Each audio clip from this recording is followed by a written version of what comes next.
자, 그러면 오늘 저녁에는 우리 마태복음 강의 계속 나가겠는데, 마태복음 21장 33절에서 46절까지 말씀이 되겠습니다.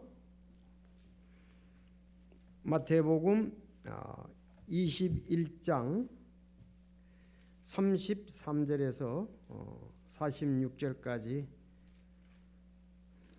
자, 마태복음 21장 다 같이 33절부터 보겠습니다.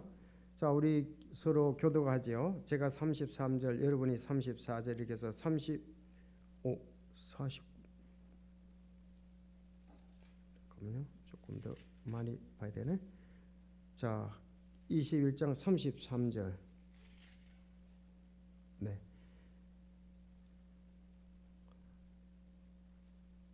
조금 내가 33절에서 네, 46절까지입니다. 알았죠?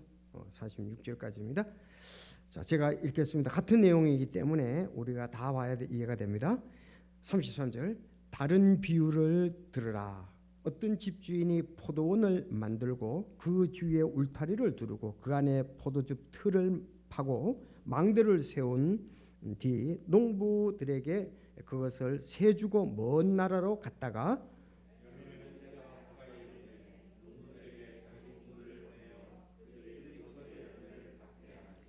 농부들이 그의 종들을 잡아 하나는 때리고 다른 하나는 죽이고 다른 하나는 돌로 치매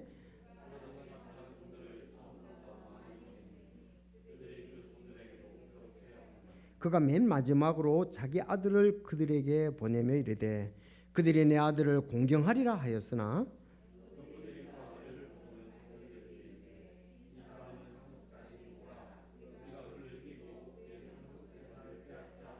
그를 붙잡아 포도원 밖으로 내던지고 죽였느니라.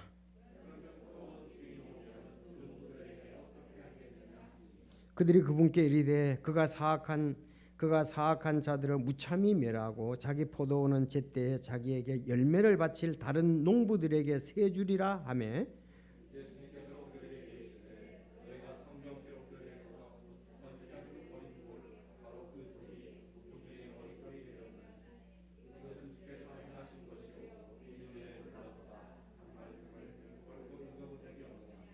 그러므로 내가 너희에게 이르노니 아버지께서 너희로부터 하나님의 왕국을 빼앗아 왕국의 열매를 맺는 민족에게 주리라.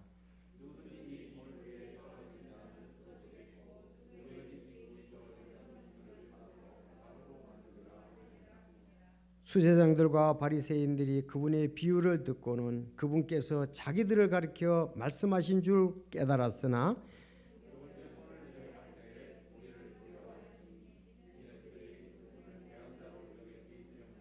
아멘. 기도하겠습니다. 하나님 아버지, 이 시간에 이제 말씀이 증거됩니다.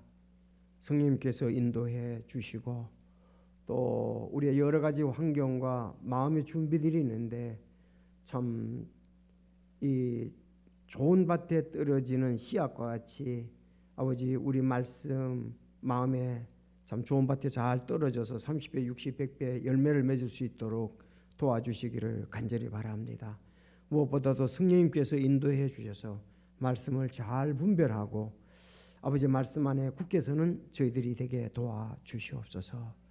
특별히 말씀의 은혜를 깊이 허락해 주시고 또 변함없이 바르게 나누어서 이 말씀을 받아들이며 아버지께 말씀으로 또 영광을 돌리고 우리가 변화되게 도와주옵소서. 예수님의 이름으로 기도하옵나이다.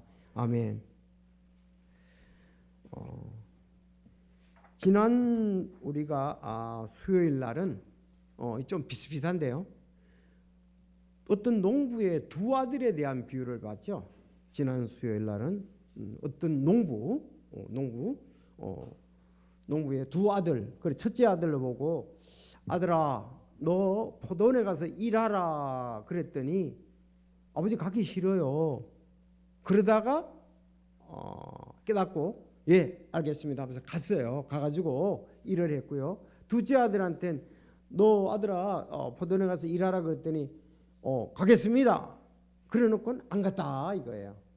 그게 이제 이스라엘을 말하는 거거든요. 이스라엘 백성들이 먼저 순종을 하고 순종하겠다고 그래놓고는 결국은 메시아에 대해서 거절하잖아요. 그거에 대해서 얘기를 하는데 오늘도 비슷한 이 비유예요. 그래서 지난번에는 포도원 농부의 두 아들에 관한 것이고 오늘은 포도원 농부의 비유예요. 포도원의 농부. 여러분 농부라 그러니까는 뭐 우리의 그 선입감은 좀 농부 좀 옛날에 사람들이 농사를 짓기 원치 않아서 너 공부 열심히 하고 너 노력하면은 너 농사 안 짓고 밥 먹을 수 있어. 그런 쪽으로 얘기를 해서 이 농부에 대해서 우리나라 사람들이 좀 나이가 든 사람들이 좋은 면을 안 보는 것 같아요. 아니 여기서는 농장 주인을 말하는 거예요. 포도원 주인에 대해서 얘기하는 겁니다. 알았죠? 이건 좋은 거죠. 직업적으로 괜찮았습니다. 그래서 오늘 포도원 농부의 비유입니다. 포도원 농부의 비유예요.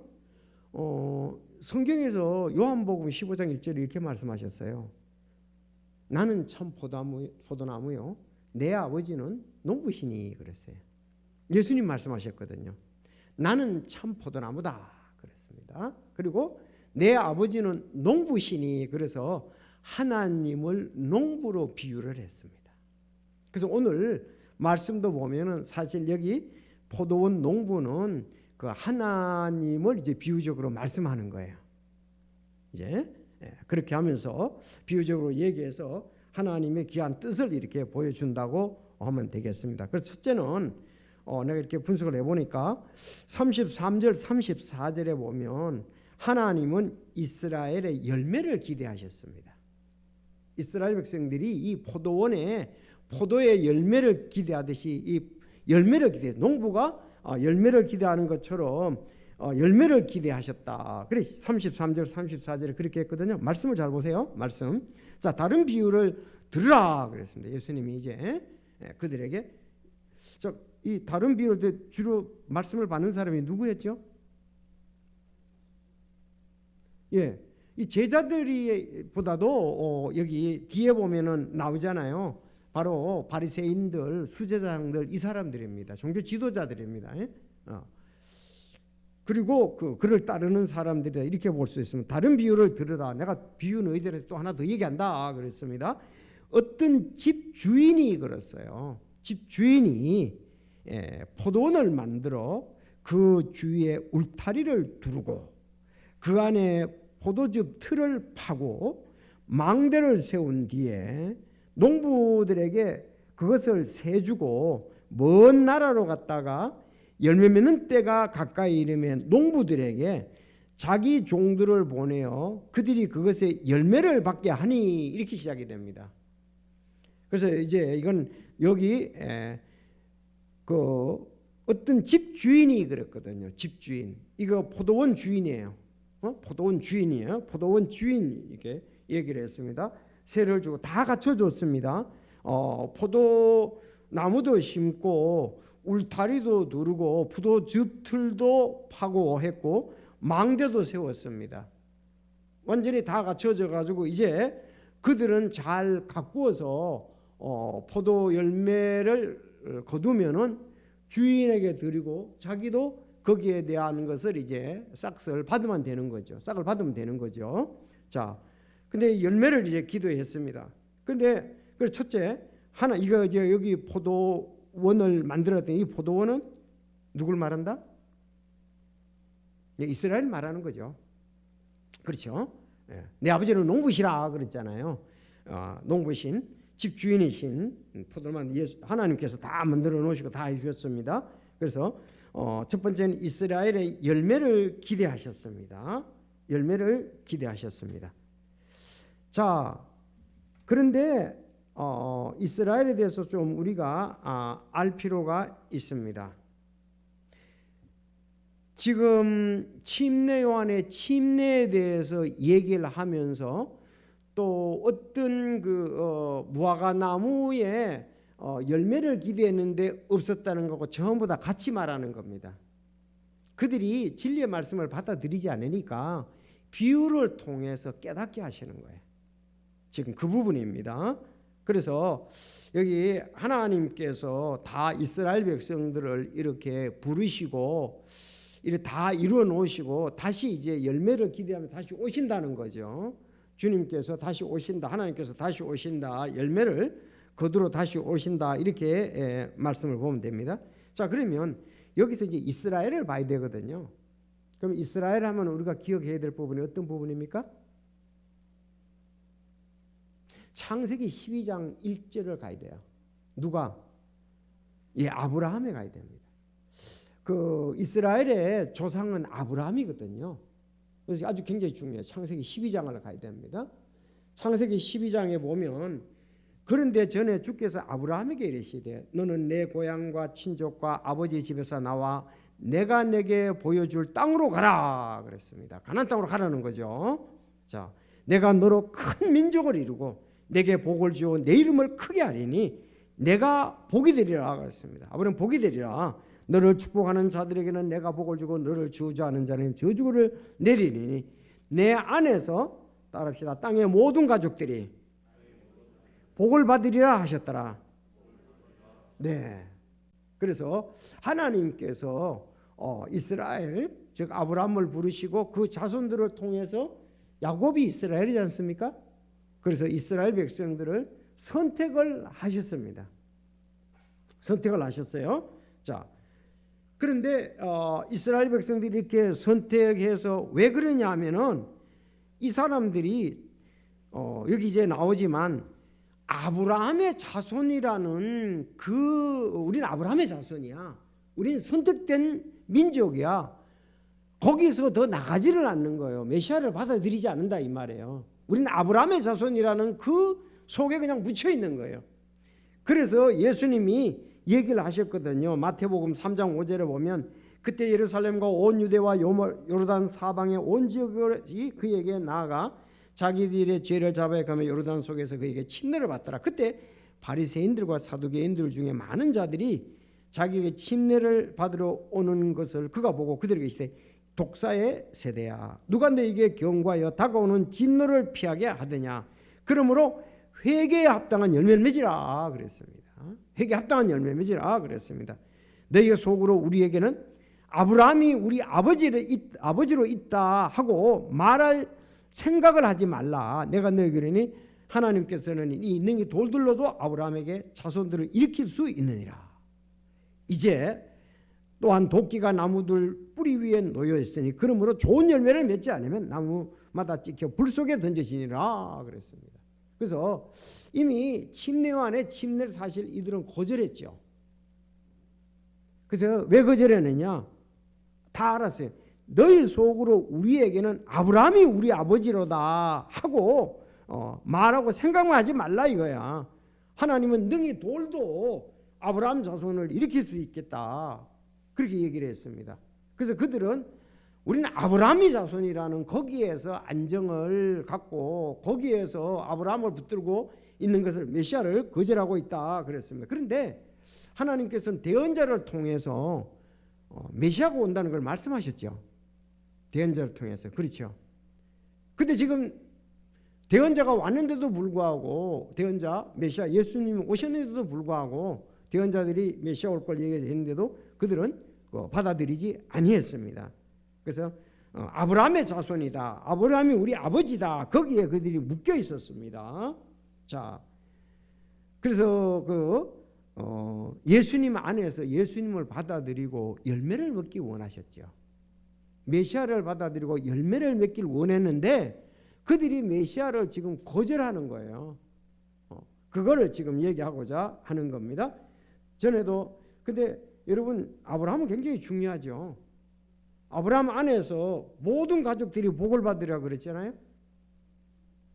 여러분 우리가 이스라엘을 미워하고 이스라엘을 비난하고 이스라엘을 싫어하면 구원받을 수가 없습니다. 맞습니까? 여러분 이스라엘에 대해서 우리가 바르게 알고 특히 교회도 이스라엘을 좋아해야 돼요. 왜? 하나님의 뜻이 그들을 통해서 오기 때문에 그렇습니다. 지금도 마찬가지예요. 이스라엘을 싫어하고 비난하고 저주하고 그런 사람들은 구원받을 수가 없어요. 왜? 두 가지 이유 때문에 그렇습니다. 내가 전에 말씀드렸죠. 왜 유대인이냐? 왜 이스라엘이냐? 두 가지. 첫째가 뭐라고 그랬죠? 네, 아주 정확히 얘기하셨어요. 이렇게 알고 있어야 됩니다. 유대인들에게 하나님의 말씀이 맡겨졌다는 거예요. 이스라엘에게 하나님의 말씀이 맡겨졌다는 거예요. 그거 중요합니다. 말씀이 맡겨졌는데 그 민족을 싫어하면은 말씀도 싫어하게 되잖아요. 그래서 로마서 3장 1절에 정확히 말씀하잖아요. 그러면 유대인의 나은 점이 무엇이냐? 혹은 할례의 유익이 무엇이냐? 모든 면에서 많으니 주된 이유는 그들에게 하나님의 말씀이 맡겨졌다는 것이다. 그랬습니다.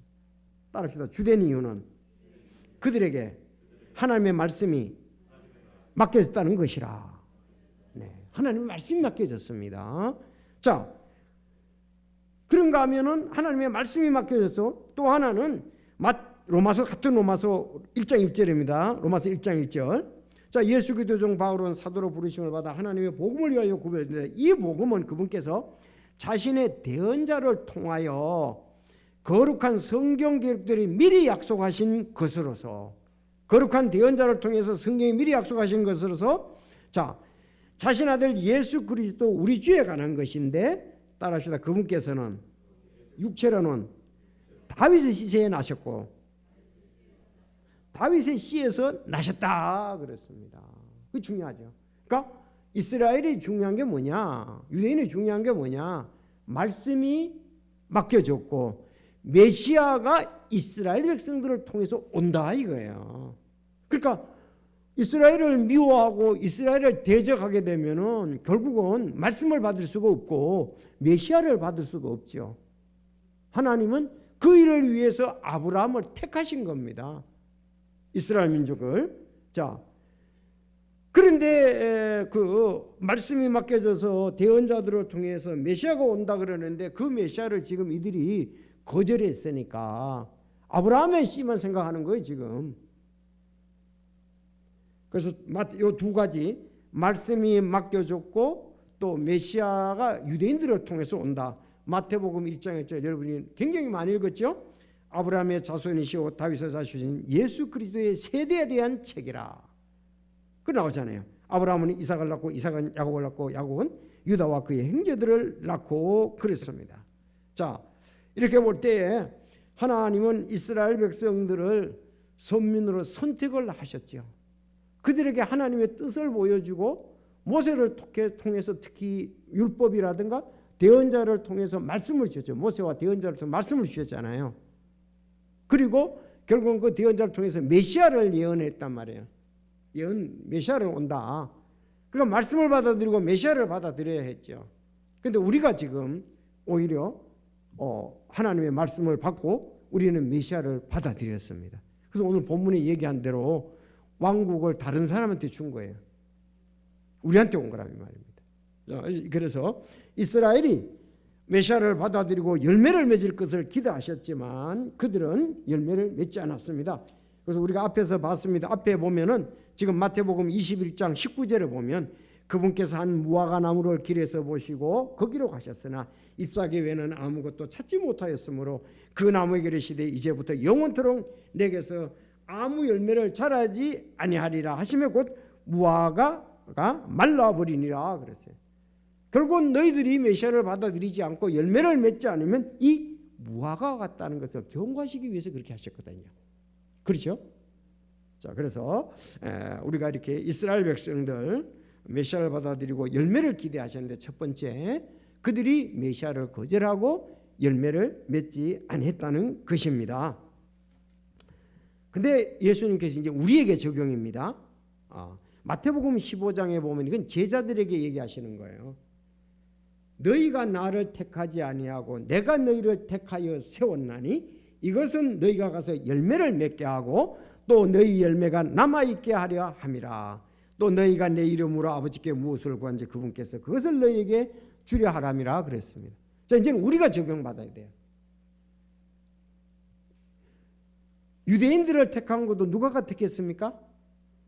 하나님께서 택했죠. 아브라함을 택한 하나님이 택했습니다. 그 많은 사람들 중에서 각 나라의 많은 사람들 중에서 하나님은 그 유대인들 이스라엘의 그때 이제 유대인이라고 했죠. 유대인들 가운데 아브라함을 콕 찍어서 그를 이제 선택해서 자기 뜻을 이루려고 한 거예요. 근데 우리도 하나님이 택했습니다. 우리가 하나님 택한 게 아니에요. 그래서 요한복음에 제자들 보고 너희가 나를 택하지 않고 내가 너희를 택했다 그랬습니다. 제자들에게. 그렇습니까? 예, 그렇습니다. 마태복음 4장 18절에 보면 예수님께서 갈릴리 바다를 거니시다가 두 형제 베드로와 그 형제 안드레가 바다에 그물 던지는 거 보시고 그들에게 이르시되 나를 따르라. 내가 너희를 사람 낚는 어부가 되게 하시라 그랬습니다. 예수님이 제자들을 세웠잖아요. 마찬가지예요. 오늘날 여러분, 우리가 하나님을 택한 하나님이 우리를 먼저 예정하시고 사랑하시고 우리를 선택을 하셨던 거예요. 그래서 나를 따르라 그랬잖아요. 이게 그야말로 팔로미잖아요. 팔로미. 날 따르라 이러잖아요. 그래서 그들이 그 베드로와 안드레가 그물을 버려두고 예수님을 따랐다 이 말입니다. 누가 선택했습니까? 우리 모두도 하나님이 우리를 택하신 거예요. 우리는 원래 하나님과 관계없는 민족이고 하나님을 부를 자격도 없는 사람들입니다. 그런데 하나님이 우리를 사랑하시고 인내하시고 긍휼히 여기시고 우리를 불러주셨습니다. 그래서 메시아를 믿게 하시고 이제 우리도 열매를 맺기를 기대하신다는 것을 우리가 적용으로 볼 수가 있습니다. 그래서 좋은 땅에 속에 떨어짐에 열매를 맺는데 100배, 60배, 30배의 열매를 맺어야 된다. 사실 이 열매가 어디로 갑니까? 가장 좋은 열매가 성령의 열매죠. 우리가 성령의 열매, 사랑과 기쁨과 화평과 오래 참음과 부드러움과 선함. 그래서 성령의 열매는 모든 선함과 의와 진리 안에 있느니라. 모든 선함이라 그랬습니다. 우리가 선한 일을 위해서 우리를 부르셨죠. 그러니까 성령의 열매를 위해서 우리를 부르셨다는 말과 관계가 된다. 이렇게 보면 되겠습니다. 자, 예수 그리스도로 말미암아 의의 열매들을 가득하여 하나님의 영광과 찬양이 되기를 구한다 그랬습니다. 헌금에 대해서도 마찬가지예요. 빌립보서 4장 17절 나는 선물을 바라지 않고 오직 너희 회개 장부에 넘치게 될 열매를 바라보니라. 회개 장부에. 그러니까 하나님이 우리에게 상 주시는 건 뭐예요? 장부가 있습니다. 불신자들도 그 명단이 있잖아요. 계시록에 보면 생명책에 기록되지 못한 자들 그랬잖아요. 그런가 하면 우리는 한 것에 대한 그 열매 장부가 있단 말이에요. 우리도. 그래서 우리 열매 맺게 한다는 것을 잊지 마시고 오늘 적용을 잘했습니다. 두 번째. 자, 이렇게 열매를 기대하고 했는데 그 포도원 주인이 가서 농부 가서 기대를 했는데 이 농부들이 주인 말고 또 농부들을 고용을 해야 되잖아요. 일할 사람들. 자, 근데 35절에 보면은 농부들이 그의 종들을 잡아 하나는 때리고 그랬습니다. 그의 종들 누가? 포도원 주인의 종들을 저 주인이 보내서 열매 가지러 왔습니다. 그랬더니 농부들이 말이죠. 주인이 보내서 왔는데 이들을 하나는 때리고 하나는 죽이고 다른 하나는 돌로 치매 그랬거든요. 그래서 또 다시 그가 다른 종들을 더 많이 보냈어요. 더 많이 보냈는데 그들도 또 그렇게 했습니다. 그래서 세 번째는 아들을 보냈죠.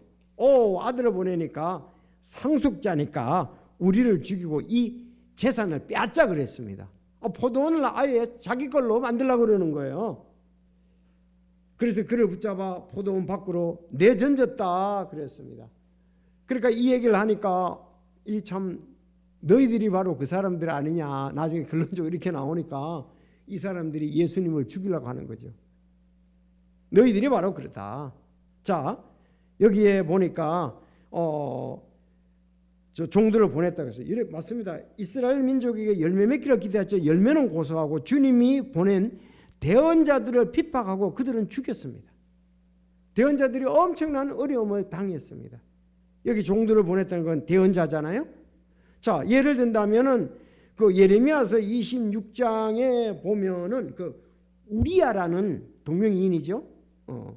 아주 우리야라는 사람이 있었는데 이 사람이 대언을 했어요. 그랬더니 여호야김이 그 대언하니까 죽이려고 그랬어요. 왕이 죽이려고 했어요. 그래서 우리야가 그것을 두려워해서 도망해서 이집트로 갔거든요. 근데 이집트까지 사람을 보내서 그를 데려왔어요.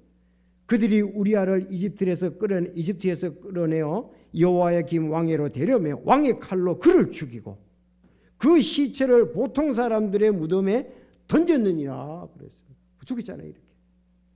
자, 그런가 하면 여러분들이 신약에 와서 잘 아는 대로 사도행전 12장에 누가가 죽어요? 사도행전 12장에. 그렇죠. 우리 성도들 잘 알아요. 야고보가 죽잖아요. 요한의 형제 야고보가 죽지 않습니까? 그렇죠. 사도 중에 한 야고보 죽지 않습니까? 요한의 형제 야고보를 칼로 죽이니 그렇습니다. 근데 마지막으로 그 종이 아닌 아들을 보냈습니다. 그런데 아들마저 죽였습니다. 그래서 하나님의 왕국은 유대인이 아닌 이방인으로 향하게 되었습니다. 그래서 그들이 예수님을 죽여서 예루살렘 밖에서 그들을 죽였잖아요. 예수님 십자가 못 박아 죽였지 않습니까? 그런데 하나님께서 어떻게 하셨습니까? 예언이 되어 있었습니다. 건축자들의 버린 돌이 모퉁이의 머릿돌이 되었네. 이것은 주께서 행하신 것이요 우리 눈에 놀라운 일이로다 그랬습니다. 시편 118편 22절 23절에 나오는 겁니다. 자, 건축자들이 버렸다 그랬습니다. 건축자들이 버린 돌이 모퉁이. 건축자 이스라엘 지도자들이죠. 하나님께서 이 건축자들, 바리새인들, 관원들, 제사장, 장로들이 업신여긴 돌로서 버렸는데 하나님께서 그를 능력으로 부활하게 하셔서 모퉁이의 머릿돌이 되게 하셨다. 가장 어떤가는 돌이 되게 하셨다. 이렇게 말씀을 하고 있습니다. 그래서 예수님을 죽였지만 부활하게 하셨다 그랬습니다. 이분은 너희 건축자들이 업신여긴 돌로서 모퉁이의 머릿돌이 되셨느니라. 아니요. 118편에 이렇게 22절 23절에 대언이 되어 있었고 예수님이 오늘 그렇게 말씀을 하셨고요. 또 베드로가 설교를 할 때 이분은 너희 건축자들이 업신여긴 돌로서 모퉁이의 머릿돌이 되었다 하면서 그 구원에 대해서 초청을 하잖아요. 자, 그런 것을 또 우리가 볼 수가 있습니다. 로마서 9장 33절에 이것은 기록된 바 보라 내가 걸림돌과 실족케 하는 반석을 시온에 두느니 누구든지 그를 믿는 자는 부끄러움을 당하지 않은 것과 같으니라 그랬습니다. 자, 예수님을 버렸습니다. 주님은 이스라엘에게 버림받고 멸시받고 걸림돌이 되었지만 그 예수님은 교회의 기초가 되었습니다. 머릿돌이 되었습니다. 그렇죠. 그래서 그 쌓여지잖아요. 교회가. 예수님이 이제 머릿돌이 되고 쌓여졌다 이렇게 볼 수가 있습니다. 그런데 예수님하고 사도들과 대언자들의 기초 위에 교회는 세워졌다. 에베소서 2장 20절. 예수님 대언했던 분들, 전했던 사람들, 예수님 같이 교회의 기초가 되었다 그렇게 말씀하고 있습니다. 에베소서 2장 20절. 또 사도들과 대언자들의 그들이 얘기를 했고 그들이 대가를 지불했죠. 예수님은 그 일을 이루셨고 세워진 자들이나 예수 그리스도께서 친히 어떤 모퉁이 돌이 되신다. 참 이런 것이 이렇게 이어져 보면 이건 신비죠. 하나님이 하신 것이잖아요. 뭐 인간에게 어떤 이런 일이 있을 수가 없지 않습니까? 그렇죠. 하나님이 계획하시고 능력을 주시고 이루셔서 이게 신비인데 우리도 예수 그리스도를 통해서 영존하는 생명을 얻었습니다. 우리가 그리고 이제 열매를 맞습니다. 자, 근데 우리에게 이게 돌아왔다는 것이 마지막에 보면 보이잖아요. 그들은 심판을 받고 구원은 이방에게 옮겨졌다. 40절에서 46절까지 내용이 그겁니다. 그런즉 포도원 주인이 오면 그 농부들이 어떻게 하겠냐 하시니 그들이 그분 기대 그 사악한 자들을 무참히 멸하고 자기 본돈들은 제때에 열매 맺는 자를 바칠 다른 농부에게 세 주리라 하며 그런 그 농부들이 있다면 그건 죽어야 마땅하죠. 그랬단 말이에요. 그래서 사실 그게 누구예요? 자기들이잖아요.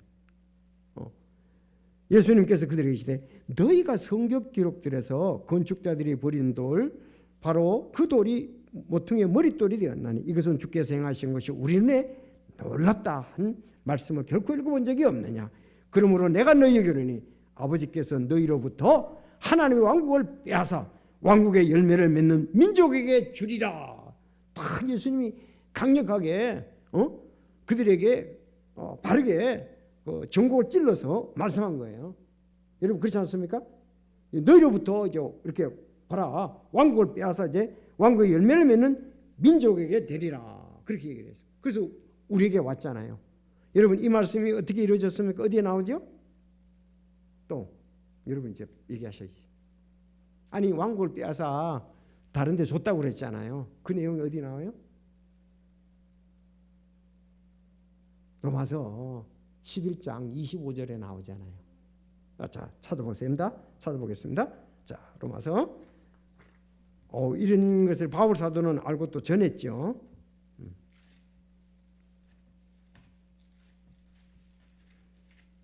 자, 25절. 여러분 같이 읽겠습니다. 시작.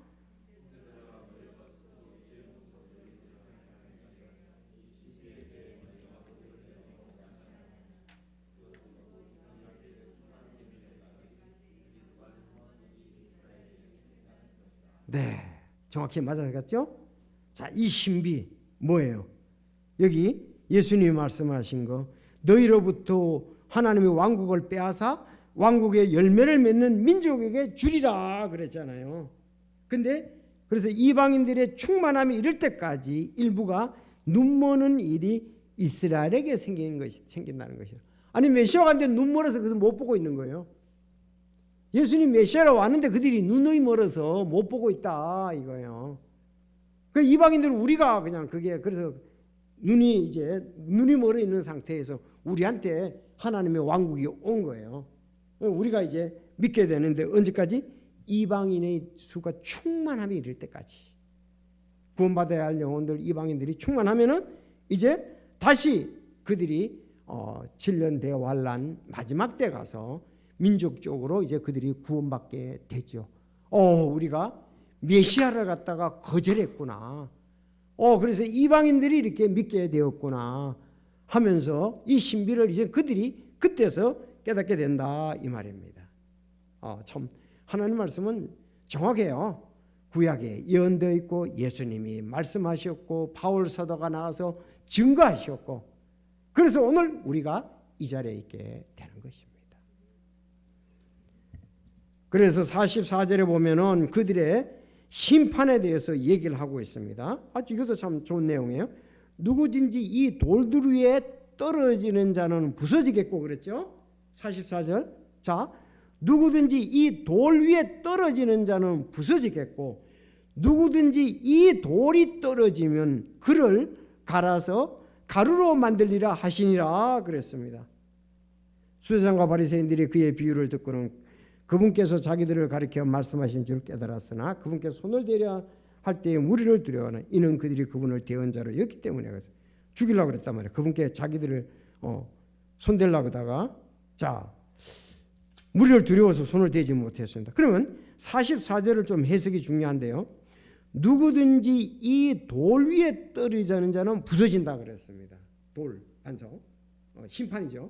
심판에 대해서 얘기하는데 즉 초림 때에 예수 그리스도를 거부한 유대인들은 돌 위에 떨어지는 모습이에요. 그런데 재림 때에 예수 그리스도를 거부한 사람들은 돌이 자신들 위에 떨어져서 가루가 됐다 이 말이에요. 이건 심판이 더 강하다는 걸 말하는 거죠. 여러분 잘 이해가 될 겁니다. 결국은 유대인들은 그 믿지 않는 사람들은 자신만 부서지는 거예요. 자신만 부서지는 거예요. 믿지 않는 사람들을. 자, 그런데 재림 때에 예수 그들을 거부한 자는 돌이 그들 위에 떨어져서 가루가 된다 이거예요. 그렇지 않습니까? 유대인들은 그래서 회복이 되잖아요. 계시록 19장에 보면 예수님께서 흰 말을 타고 내려오지요. 그래서 예리한 검이 나오고 맹렬한 진노의 포도즙을 가지고 오는데, 자, 그들이 예수님이 오셨을 때 심판을 받지 않습니까? 왕들의 살과 대장들의 살과 용사들의 살과 말들의 살과 말탄 자들의 살과 자유로운 자나 매인 자나 작은 자나 큰 자를 막론하고 모든 사람의 살을 먹으리라. 짐승들이 그냥 파티를 하는 거죠. 왜?